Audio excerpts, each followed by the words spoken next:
یره پکار دی نن سبا دې ته داسې خاص سوچ نه کوي چې عمل الله قبول کړی دی او که نه هو عمل صرف کول پکار دي نور خدای د اسمان نه راکوز شوي دي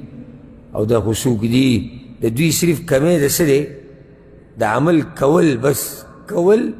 نور خو 100% نه په 100 کې 200% یقین دی چې الله قبول کړی په 100 کې 200% او که چېرته دې ورته ووایي چې هسې تا ته پوته شته چې ستا د عمل به الله قبول کړی جګړه درسره کوي ولې وایي زه راته کافر ښکارم څه او ولې ما له څه چل دی چې عمل به الله زما نه قبلوي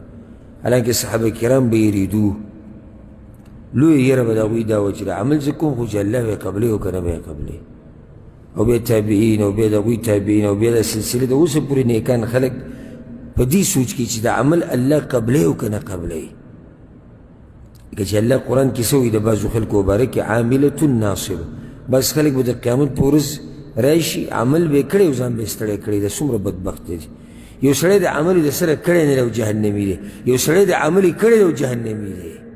دا څومره لوی بدبخت دی نو ځکه الله وایي عاملة ناصبه عمل یې کړی ځان یې ستړی کړی څه فایدې یې نشته دغه عمل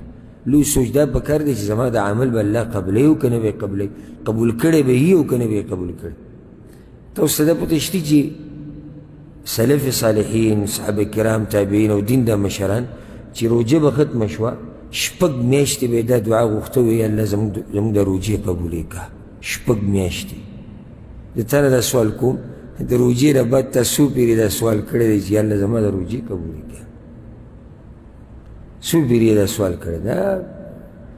ما تاسو ته وایي که چې ده خو پوره یقین دی صرف خبره د عمل د کولو ده بس کوا و بس وی قبول دی